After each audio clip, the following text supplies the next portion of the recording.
Olha o JB Carvalho. E aí, como é que Fala, tá? profeta dessa geração. Firme? Tudo bem, Marção? Firme. Manda um recado Ligar a para essa luz turma aqui. aqui que ainda não se posicionou, que a gente precisa se posicionar aí com pressão para levantar líderes nessa nação e para defender, porque não é uma guerra mais de Bolsonaro e Lula, né? Esses caras estão mexendo com as nossas igrejas, com as nossas famílias, com os nossos negócios, com a nossa comunidade. Aí, ó, JB Carvalho aí, ó.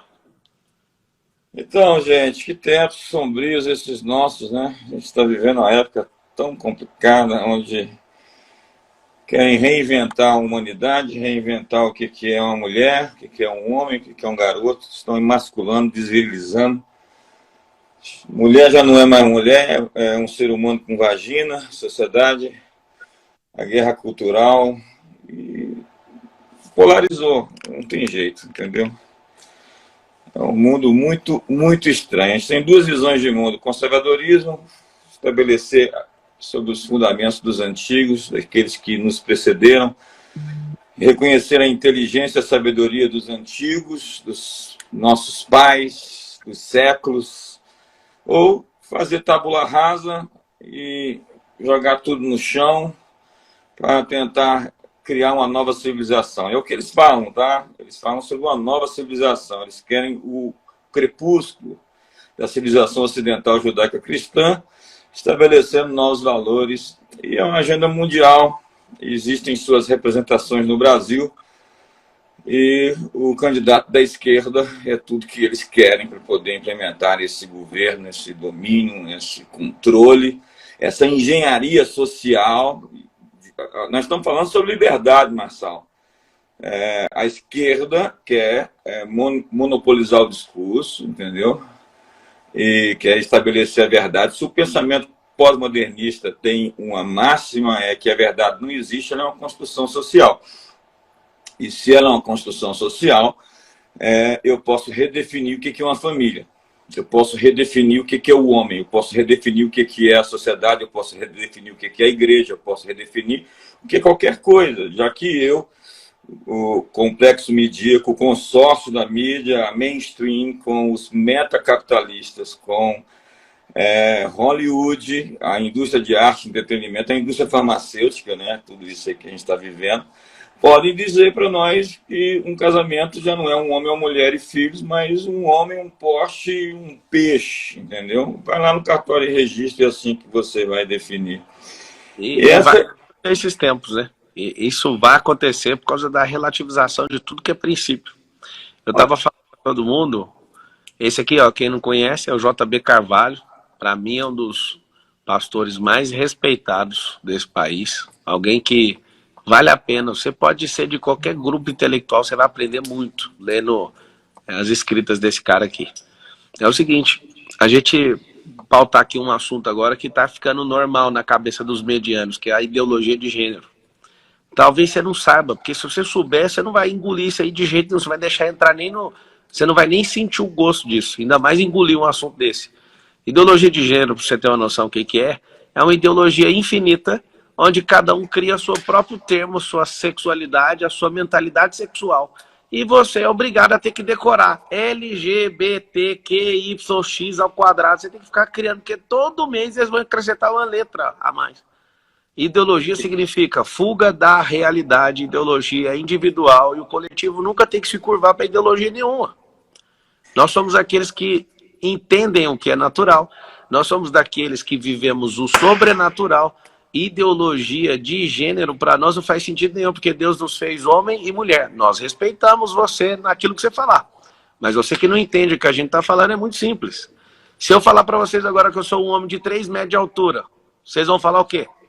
Alguém vai falar, não, você não tem 3 metros de altura, eu vou chamar você de quê? Alturofóbico. Você tem que aceitar a minha ideologia de altura. Isso significa a mesma coisa de ideologia de gênero. Quem é você?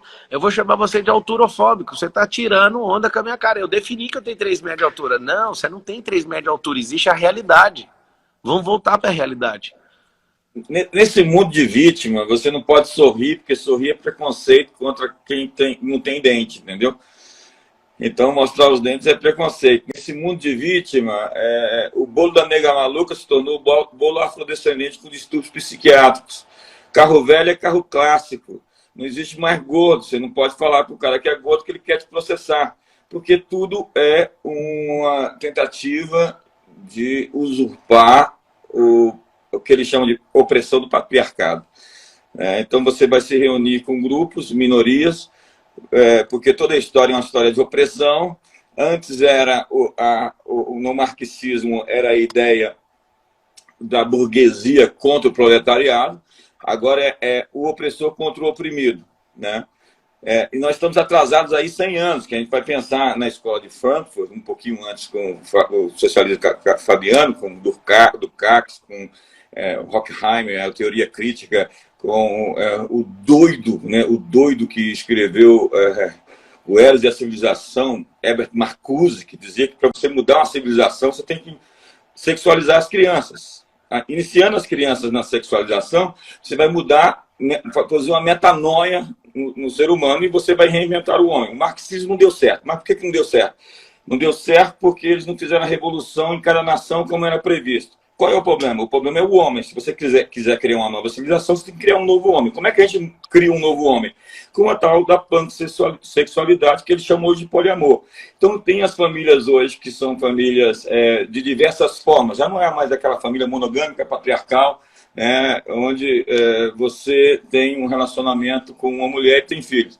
Agora tem famílias onde se misturam primos com irmãos, com... você tem ideia hoje, 40% das novas famílias nos Estados Unidos são famílias lideradas por uma mulher. E isso tudo é invenção desse universo louco que eles estão querendo criar, entendeu? Por quê? Porque o homem agora já não tem mais direitos. Eu estou escrevendo um livro sobre masculinidade, já está pronto, né? De meninos a homens. E existem muitos arquétipos, desde o playboy, o pornográfico, o metrosexual. Tanto assim, olha o Paulo aí. Fala, Paulo. Olá, amigo. Eu vou falar para vocês que os batalhões estão se matando. Tá caindo, Paulo, a sua. Tá bem agora? Gente, desculpa, bispo. É o seguinte, é a hora de todos os generais dessa nação, todos os homens e mulheres de bem, são seguidores de Jesus, que são empreendedores, que amam a família, que amam a liberdade, que amam mexer no seu celular sem ninguém vigiar você, que amam ver a imprensa falar aquilo que quiser na liberdade da imprensa, vocês se posicionarem, vocês se posicionar. Então agora, estava todo mundo aqui, ó, vocês viram, o bispo estava indo dormir, né? Ele acordou, voltou para o escritório, tá aí o Paulo no aconchego da casa dele, eu estou aqui na minha casa de descanso, nós estamos todo mundo aqui. Agora, qual que é a preocupação da nação? Converter essa indignação, ao invés de ficar só cantando fraude, sei lá o quê, pegar essa indignação e transformar isso numa grande massa, numa grande frequência nessa nação. Fala aí, Paulo Vieira, seja bem-vindo. E aí, pessoal, e aí, bispo, meu mentor. E aí, bom. A gente falou hoje o dia todo, né, Paulo?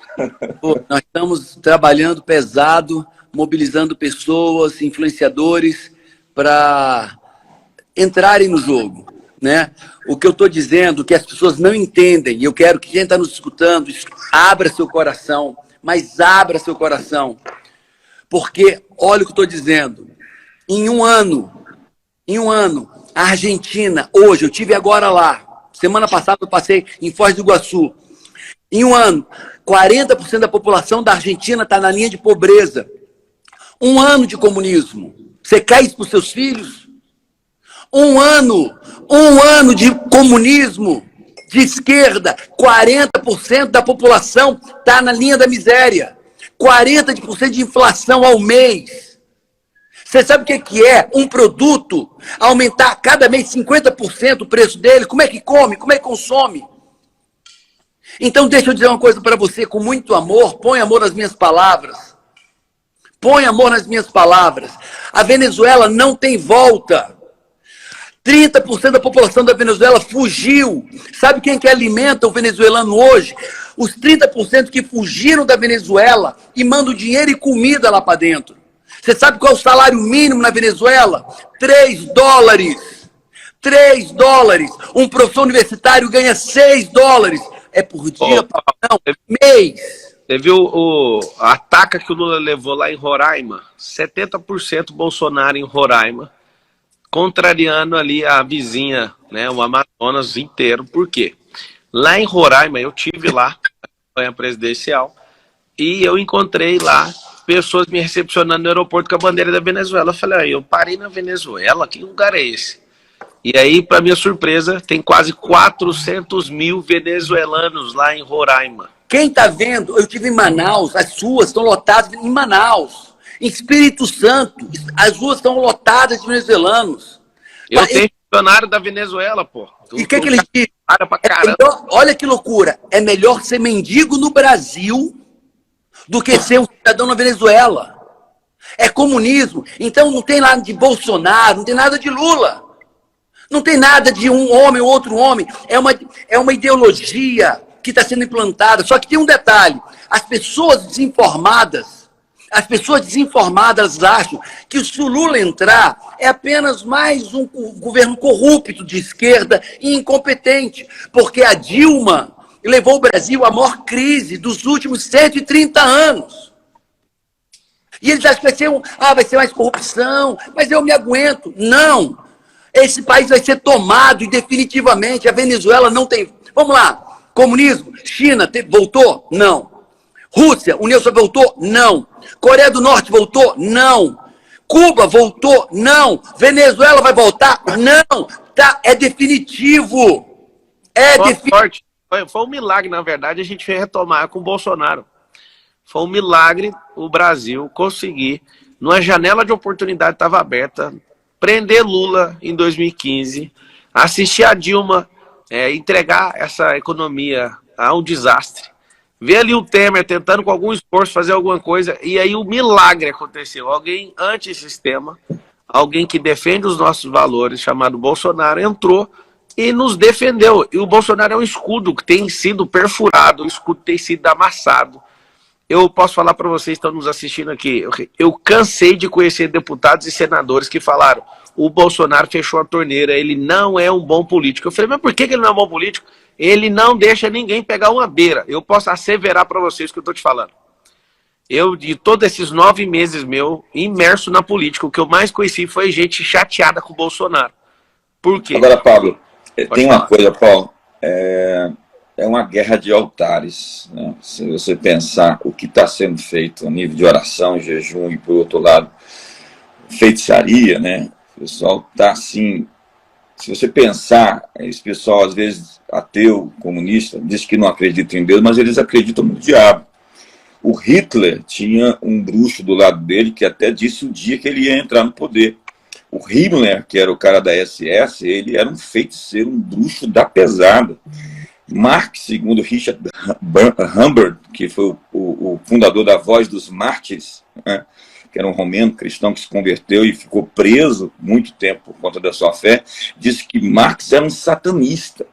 Então esse pessoal se envolve com o oculto como desde Babel. Quando você vai lá para a Torre de Babel, a gente pensa que era uma torre, tem os modelos da torre. Eles colocaram os zodíacos no topo da torre, né, que representavam uma conexão com o mundo espiritual. Então esse pessoal se relaciona com o oculto muito pesadamente. Então tudo isso que nós estamos falando é mais do que uma guerra cultural, é uma guerra espiritual. Nós estamos falando de poderes em colisão. A coisa é um pouco mais funda. E o que é importante, se você é cristão, você vai entender. O ladrão, que é o diabo, ele veio para matar, roubar e destruir. Vamos lá, o ladrão, que é o Satanás, ele veio para matar, roubar e destruir. O que ele fez na China? Vamos lá, não sei se vocês sabem. Sabe quantas pessoas foram mortas na China, na Revolução Comunista? De Mao Tse-tung? 70 milhões. 70 milhões de pessoas morreram, assassinadas ou de fome. Vocês sabem quantas pessoas morreram na Revolução Bolchevique da Rússia, da União Soviética? 40 milhões. Se estima que mais de 13 milhões já morreram em Cuba desde a Revolução. Não se tem notícia na Coreia do Norte. É o país mais comunista, mais fechado do mundo. São milhões. Então, as pessoas estão achando que vai ser brincadeira, estão achando que é um problema meu, do Paulo, do Pablo, do JB. Não, amigo, é seu problema. Um cara que. Eu tô achando que é o problema do cara que fala palavrão, né? Só porque não sabe, só porque ele se posiciona assim mais fortemente. Não tem nada a ver com isso. Bolsonaro, dane-se Bolsonaro, não quer saber de Bolsonaro, quer saber da minha família, da minha nação, do meu trabalho, do meu negócio. Porque, olha para aquele empresário, na Venezuela não tem mais empresário. Sabe o que significa? Não tem mais emprego. Ou você... E o Bolsonaro é o único cara que está segurando essa onda, né? É o único cara que tá botando aí para ferver. Olha o André Fernandes aí. Olha o André, dando E reforço. aí? Tudo bom, senhor? Estou dirigindo aqui, acompanhando a live. Muito bom ver vocês falando sobre isso. Prazer participar aqui. Ó, gente, você sabe, a gente, por exemplo, o Paulo Vieira convida a gente para ir na casa dele. Paulo Vieira há muito tempo já toca esse assunto. E ele fala categoricamente, explica, isso aqui vai virar o caos. Se a gente não posicionar, isso vai virar o caos. Eu posso falar para vocês, de tanto estudar esse assunto, você está aqui, não sei se aparece à minha direita o JB Carvalho, é um dos homens que você tem na nação que mais entende sobre marxismo cultural. Fala com a propriedade que eu desconheço alguém falar. Tá alguém aqui, ó, abaixo, que é o Paulo Vieira. Paulo Vieira não tinha nem que saber desse assunto. O problema é que ele domina o assunto. Tá alguém aqui falando, eu já escrevi livros sobre marxismo cultural. O negócio é que a gente não é bobo, amiga. Aqui tem uma nação, tá aqui homens prósperos aqui nessa tela agora falando com você, e nós queremos defender a sua prosperidade, a sua família, os seus negócios, a sua liberdade. Vocês não sabem o que significa um comunismo implantado numa nação.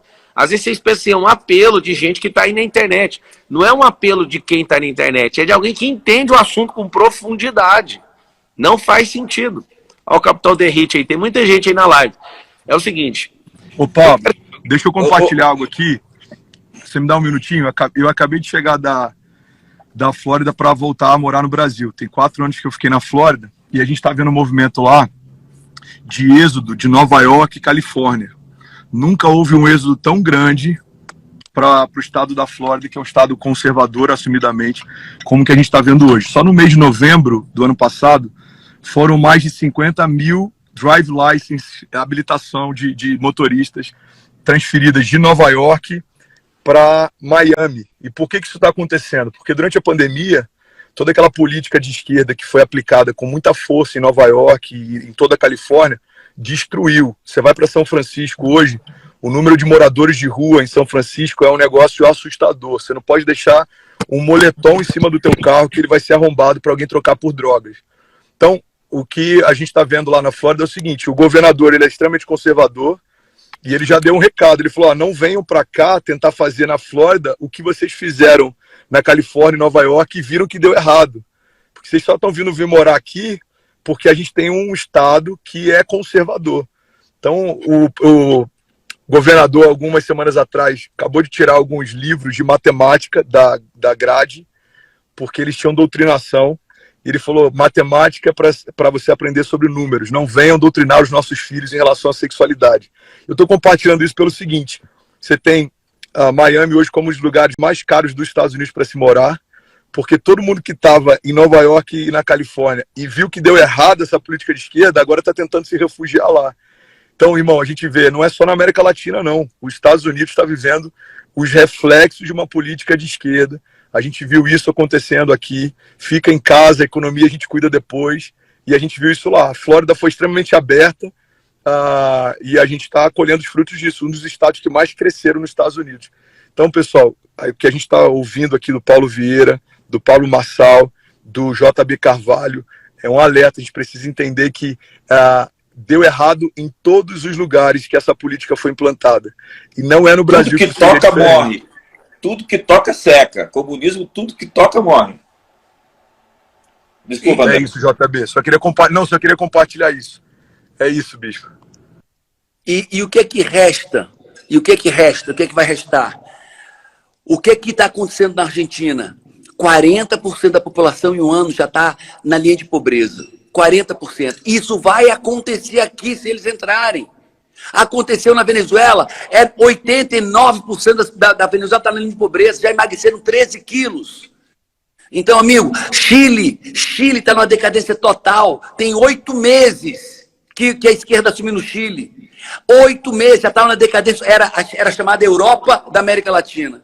Então, pessoal, a minha pergunta para vocês, eu peço que você descreva aqui, é o que é que você vai fazer para resguardar a tua família, o teu negócio, o teu trabalho, a tua vida. O que você vai fazer? Porque eu vou lhe dizer, se eles entrarem, não vai ter mais propriedade privada, não vai ter propriedade rural.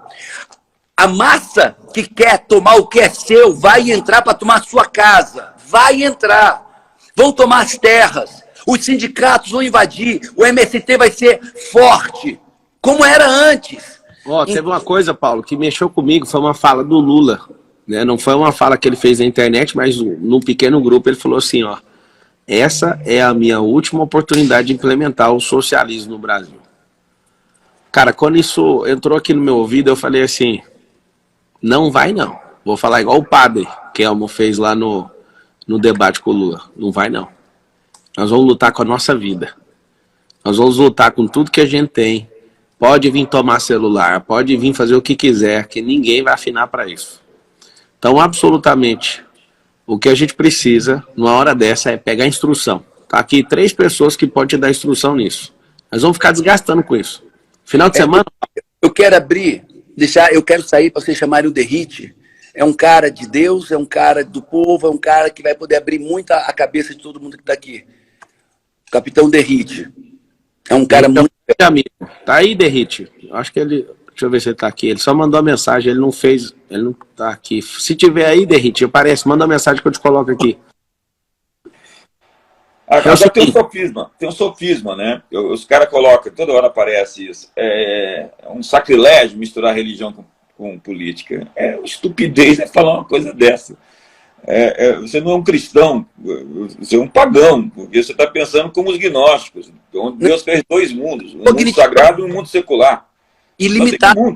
A Constituição americana é baseada na religião.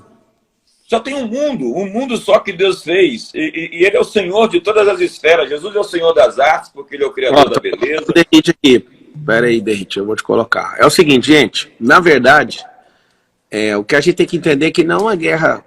Não é uma guerra de 2 ideologias, é uma guerra da realidade contra a ideologia. Por exemplo, a vida é a real. A ideologia dos caras é corta a vida ao Capitão Derrite. Pablo, Bispo, JB, Paulo Vieira, meu mestre. Parabéns pela eleição, Derrite. Obrigado, fiquei triste que eu estava lá, para e passo ali com o nosso amigo Pablo Marçal, mas daí, enfim, até liguei para o Pablo para conversar sobre isso hoje. Não fica triste não, que nós estamos resolvendo, vai dar certo. Eu tenho certeza, e assim, é muito legal vocês participarem e se posicionarem publicamente, porque infelizmente é uma realidade, tem pessoas que se deixam influenciar, que são seguidores de vocês, são pessoas que vocês têm a opinião de vocês vale muito para elas, mas elas não conseguem enxergar a realidade da tragédia que vai ser a possibilidade da volta da esquerda no poder, e eles compram uma informação, uma cortina de fumaça que a grande mídia passa, que a esquerda é boazinha, que isso, que aquilo, e não enxergam o que está acontecendo e as pautas que eles defendem. Eu falo muito na área da segurança pública, todos vocês sabem que eu briguei 3 anos e meio aqui na Câmara para aprovar o fim da saidinha temporária de preso no Brasil. E a esquerda, ela defende desencarceramento em massa. Colômbia, o presidente da Colômbia é de esquerda, e ele está soltando, se eu não me engano, hoje, começando a soltar os encarcerados. Mas as pessoas não sabem porque a esquerda quer soltar os encarcerados. Porque em todo país ditatorial, quem faz o trabalho sujo não é a polícia nem o exército, é um grupo paramilitar. Então toda ditadura precisa de um grupo. Os nazistas tiveram SS, que era um grupo paramilitar formado de bandidos. Em Cuba, agora houve essa, Pablo, em janeiro, que poucas pessoas sabem porque a mídia não diz, e eu estava nos Estados Unidos e entendi porque tem muito cubano lá. A população jovem fez uma revolta popular contra a ditadura de Fidel Castro. Você sabe o que aconteceu? 14 mil mortos e desaparecidos. E sabe quem matou? Não foi o exército nem a polícia. Foi um grupo paramilitar que saiu matando indiscriminadamente quem estava na rua. Depois fotografava, ia nas casas, tirava da casa e matava. Do mesmo jeito que faz na Venezuela. Porque nesse país não existe reclamação, insatisfação mata. E tem gente que vai votar num ladrão que vai implantar isso. Capitão Derrite, você que está no governo, você que está com proximidade também com o presidente, o que você fala para pessoas que estão nos assistindo aqui, quase 30 mil pessoas de Pico? O que a gente tem que fazer? Dá uma instrução, acho que o bispo carrega uma instrução, o Paulo, eu, mas eu vejo que você está aí com mandato, né? Eu vou entrar agora na próxima, vamos ser colega ali dentro do parlamento. Eu quero saber, e agradeço aqui publicamente os quase 250 mil votos, uma honra estar ali, ó. Eu e o Capitão Derrite ali entre os mais votados aí do estado de São Paulo. Eu quero te dar os parabéns também, capitão, pela luta, né, que ela não é fácil, mas o que a gente tem que fazer? Você como parlamentar, você como capitão, você como cristão, você como um cara de bem, né? A esquerda odeia quando você fala que a pessoa é uma pessoa do bem, né? Uma pessoa de bem, é uma pessoa de família. O que você sugere? Eu acho que a gente tem que ir atrás daquele voto que a gente pode convencer. Primeiro, os mais de 30 milhões de brasileiros que não foram votar, de abstenções. Isso é um absurdo. Então tem um povo aí para a gente chamar. Segundo ponto, eu vou falar algumas coisas aqui. Eu liguei para o presidente Bolsonaro e falei pelo telefone com ele hoje. O que eu vou fazer, o capitão Derrite vou fazer. Estado de São Paulo, Pablo, no nosso estado, muitos prefeitos apoiaram o Rodrigo Garcia, que estava com a máquina na mão, porque infelizmente a nossa política ainda é isso, o governador só libera se o prefeito apoiar. Enfim, a realidade é que o Rodrigo Garcia teve 18% dos votos, e boa parte do eleitor do Rodrigo Garcia não votou no presidente Bolsonaro, deve ter votado na Simone Tebet, porque estava na coligação. Eu estou pegando os prefeitos do estado de São Paulo, que estão mais ou menos nesse sentido, e quero trazer aqui para Brasília, porque o presidente não vai conseguir visitar 645 municípios em São Paulo, 680 em Minas, 300 e pouco entre o estado. Quero pegar os prefeitos com maior número de votos, com maior credibilidade, trazer, quem sabe, aqui em Brasília, colocar todo mundo no auditório, pedir para que eles declarem apoio, que eles gravem vídeo, que ele leve essa mensagem até o pessoal lá, porque, querendo ou não, cada voto é importante, e o mais importante é a gente falar quais são as pautas que o presidente Bolsonaro, que a direita defende, e quais são as pautas que a esquerda defende.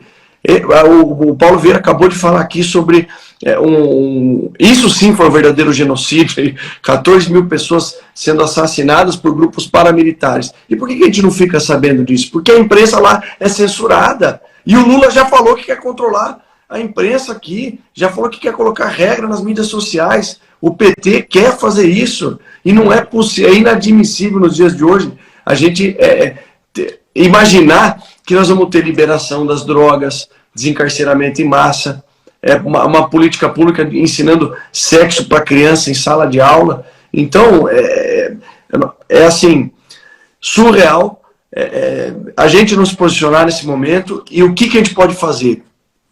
Cada voto é importante. É ir naquele cara que está em dúvida, que está indeciso, que não enxerga, porque eles não enxergam. Muita gente do povo brasileiro, faltando uma semana para a eleição, não sabia quem votar para deputado federal. Eles sabem quem votar para o presidente da República, no máximo governador. Ele não sabe quem votar, não sabe quem colocar no Congresso Nacional. Então a gente tem que ir nesse povo, nesse público, que ainda não formou opinião. Eles têm que trazer para nós esses caras. Eu cheguei, depois de 45 dias de campanha, cheguei em Brasília hoje. O meu voo amanhã é 8 horas da manhã, estou voltando para São Paulo. Minha esposa e meus filhos vão ficar aqui.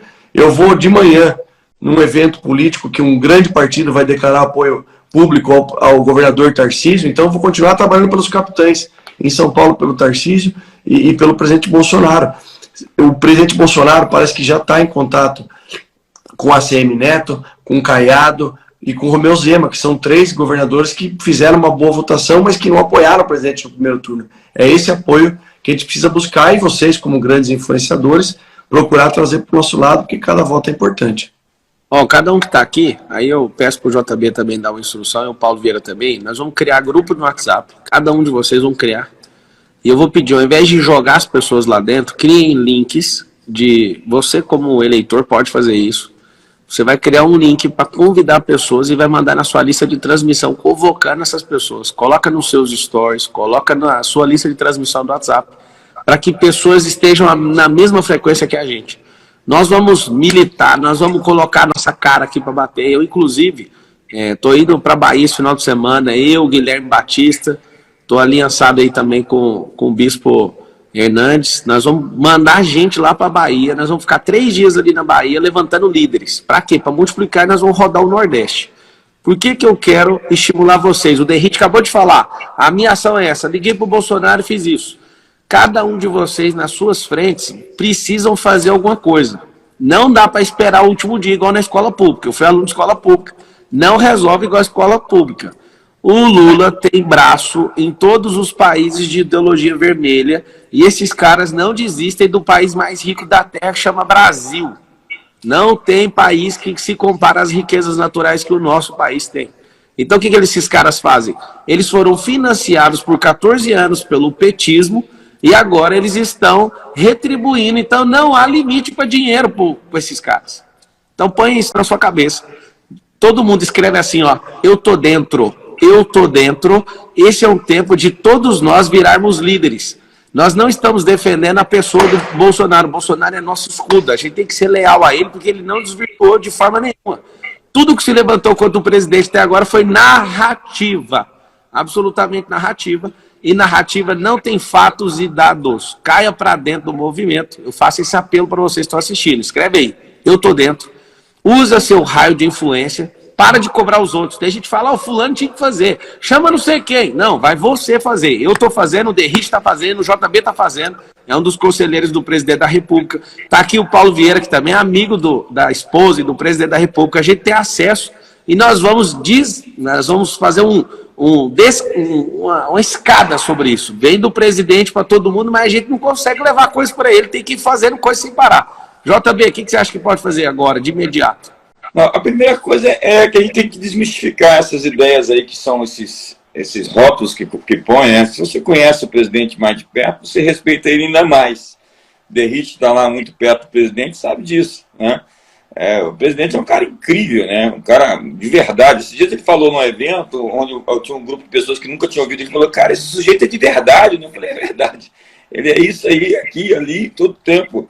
E a gente precisa realmente desfazer essas narrativas, do tipo, a religião, porque tem muita parte da igreja que acredita que a gente tem que entregar esse mundo. O cara acabou de colocar aqui o Apocalipse. O Apocalipse não é o fim do mundo, é o início de uma nova era. Apocalipse significa que Jesus venceu. Apocalipse significa que o mal está sendo destruído. É isso que o livro de Apocalipse foi escrito para descrever. Mas religião e política não se misturam. A gente tem que desfazer esse sofisma. Jesus é o Senhor de todas as esferas. Política, economia, educação, ciência, tecnologia, mídia, arte, entretenimento, família, religião. Essas são esferas. Tem uma frase, Pablo, de um cara chamado... ele é o pai do neocalvinismo, Abraham Kuyper. Ele diz, nenhum centímetro quadrado desse universo Deus pode chamar de seu. Não há nenhum centímetro nesse universo que Deus não possa chamar de seu. Então a arte de Deus, a mídia de Deus, ele é a verdade, a política de Deus, ele é rei dos reis, o Senhor dos senhores, a economia dele, ele é o dom do ouro e da prata, ele é o mestre, portanto é o Senhor da educação, ele é o Senhor da família porque ele é o pai, e ele é o Senhor da igreja porque ele é Deus. Então todas as esferas pertencem a Deus, inclusive a política, meu Deus do céu. Ele é o rei dos reis, o Senhor dos senhores, o soberano dos reis da terra. Então ele é o príncipe da paz. Nós estamos proclamando um reino, nós não estamos proclamando uma religião. Nós estamos declarando que o reino de Deus está vindo e o aumento do seu governo será paz sem fim. E as águas vão cobrir, e a terra será cheia do conhecimento da glória de Deus, como as águas cobrem o mar. Jesus venceu e nós estamos aqui para determinar isso. E o Brasil é o que todo mundo está apostando que vai virar isso e vai ser um farol para o mundo, vai ser um celeiro para as nações, não só no agronegócio, não só na comida que está alimentando já o mundo e pode alimentar o mundo inteiro. Nós temos o potencial de alimentar o mundo inteiro, mas também numa perspectiva espiritual, onde tem gente que está cheia do Espírito Santo, que vai incendiar o mundo. A Europa está precisando do avivamento. Os Estados Unidos estão morrendo por causa da política progressista. E o Brasil tem a chance agora de acordar, agora no dia 30 de outubro, com Jair Messias Bolsonaro, e ser esse país que vai despontar no mundo. Com o Lula, nós vamos perder muito tempo, nós vamos se enterrar, nós vamos realmente sofrer muito mais, muito mesmo, caso fosse o Lula, e eu acredito que não vai ser. Isso não vai acontecer porque nós vamos lutar até a última gota de suor, de sangue, de lágrima, de gordura que a gente tiver. É o seguinte, você sabe por que você vê esse tanto de polícia na política? Por que tem um capitão, presta atenção nisso, por que tem um capitão na presidência da República? Justamente porque tem excesso de bandido na política ainda. Por que você vê pastor? Por que você vê empreendedor? Né? Você vê hoje os maiores treinadores de desenvolvimento humano, de tudo que você está vendo com a cara na política. Porque passou do limite esses caras. Eles passaram do limite. Então, numa sociedade normal, onde estaria tudo bem, o capitão estava só na polícia. O pastor estava só na igreja. O empreendedor estava só na sua empresa. Só que a gente não vai aceitar isso aí não, gente. A sociedade vai por água abaixo se vocês não entrarem nessa com a gente. Então, tira um print agora do que vocês estão assistindo, marca todo mundo e peita, põe seu rosto. Põe seu rosto falando, eu estou nesse movimento. Esse movimento do Brasil, nós estamos defendendo, é uma nação. Nós estamos no segundo centenário, no bicentenário da independência do Brasil. E até hoje nós estamos discutindo se Lula volta. Não faz sentido um negócio desse, cara. 200 anos de independência e a gente aceitando um ladrão.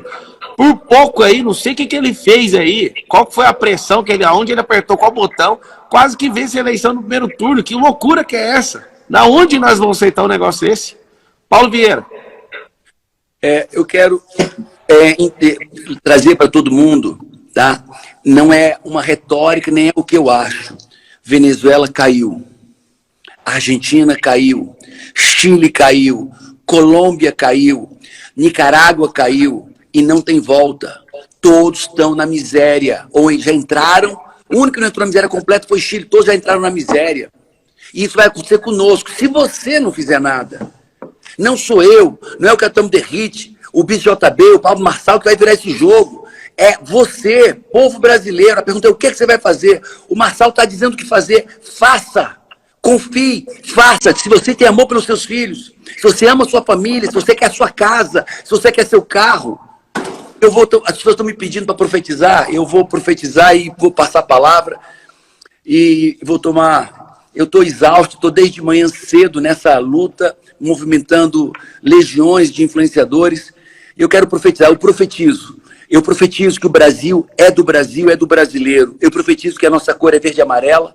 Eu profetizo que existe respeito à família brasileira, como ela é.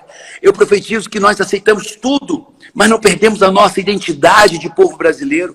O brasileiro é um povo democrático, é um povo que tem empreendedorismo, que pode crescer, que pode opinar, que pode falar, que pode criar seus filhos. O Brasil é um país de criar seus filhos com dignidade, com legitimidade.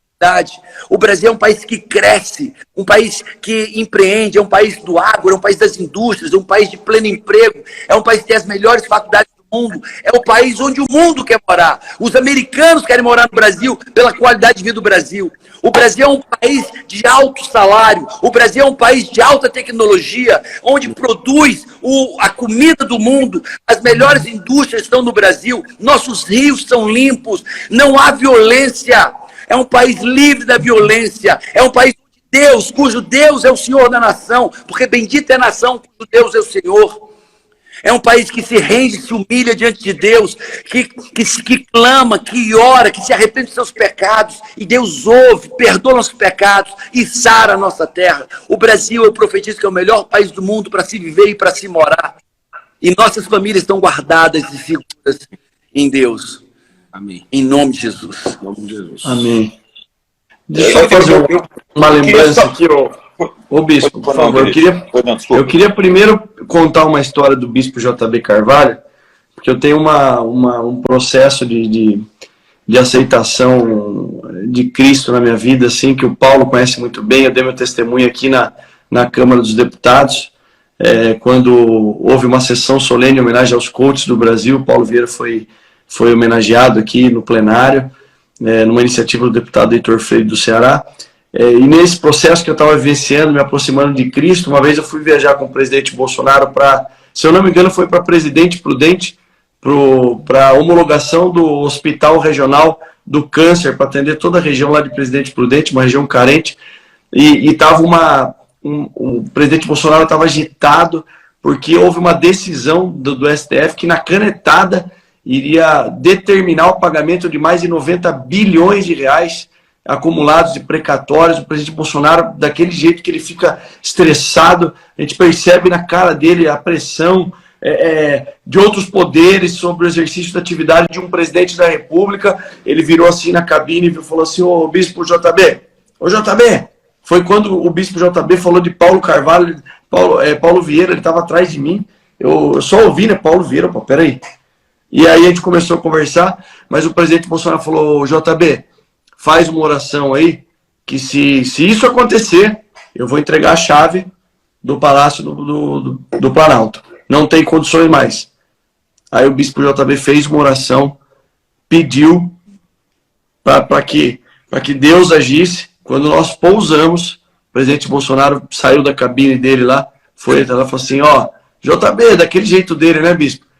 A tua oração tá poderosa, hein? Acabei de receber a informação do Fux aqui, que não vão na canetada me obrigar a pagar os 90 bilhões. Então, para mim foi uma honra vivenciar, porque eu estava do lado do senhor, bispo. Então, eu acho que a gente tem que fazer a nossa parte, acreditar em Deus, mas não adianta só acreditar e não agir, porque tem poder quem age, né, Paulo Vieira? Eu queria falar só uma última coisa. Você sabe, eu recebi agora 28 afegãos aqui. A gente já recebeu 88 da primeira leva e agora chegaram 28 em Brasília. Nós cuidamos de 29 aqui. Hoje, em Brasília, a gente cuida de 29, recebemos 28, vamos para parceiros aqui de Araçatuba e de Minas Gerais. Já estão saindo essa semana para lá. E é terrível ver esse pessoal abandonando tudo, chegando com a mala de mão de tudo que construiu na vida, famílias inteiras, perdendo a nação, porque a nação foi sequestrada por radicais talibãs. A nação foi roubada. Assim como a Venezuela foi roubada, assim como a Colômbia está sendo roubada, assim como o Chile está sendo roubado e a Argentina também. Assim como a União Soviética e os Balcãs, a cortina de ferro, roubou nações inteiras. Então, o comunismo tem essa natureza de roubar nações, né? E no outro caso, os radicais islâmicos também fazem isso. Então, o meu ponto é, quando nós vemos o século XVI, todo mundo foi para Genebra fugindo das perseguições religiosas. Genebra se tornou a cidade-refúgio. Genebra se tornou a Jerusalém do século XVI, a cidade sobre a colina, a cidade de Calvino. Dali tem um modelo de ocupação apostólica do mundo. Genebra hoje tem 36 organizações internacionais, as commodities do mundo é decidida a partir de Genebra, o preço das coisas, é a capital da Europa. Mas no século XVII há uma mudança de eixo. É agora Massachusetts, né? Plymouth Rock, Mayflower, a fuga de Leiden, a fuga da Europa para os Estados Unidos, a Nova Inglaterra. Então eles vão para uma terra. E por que eles foram para Genebra? E agora por que eles vão no século XVII, século XVIII e século XIX para os Estados Unidos, até o século XX? Por quê? Porque é uma terra de liberdade. Liberdade de expressão, liberdade religiosa, liberdade de culto, liberdade de mercado, livre mercado, o competente que sobressai, não é o governo fazendo ajustes e regulando. Eles vão para os Estados Unidos, foram para Genebra antes por conta que eles estavam buscando liberdade. Senhoras e senhores, se tudo der certo, o mundo inteiro vai querer morar no Brasil no século XXI. E o Brasil vai atrair o maior contingente de imigrantes do mundo que vão querer morar nessa terra de gente livre, de liberdade, que você pode manifestar sua opinião, de liberdade de culto, você pode adorar o Deus que você quiser, né? De liberdade de expressão e de liberdade econômica, onde o governo não vai ficar te taxando num capitalismo de Estado, né? Onde você tem que ser amigo dos governantes, amigo dos reis, para você ter favores. Não, você é competente no que você faz e você se destaca, porque você é bom, tem um produto, um bem, um serviço que serve e atende à necessidade das pessoas, que é ganhar dinheiro e resolver problemas, né? Então, o meu ponto é o seguinte: se tudo der certo, dia 30 de outubro, Jair Bolsonaro presidente, nós vamos ver 4 anos de extrema prosperidade no Brasil. Amém. Tamo junto, Paulo Vieira, JB, Derrite. Continue aí quem está assistindo. Vou colocar o André Fernandes, a Bia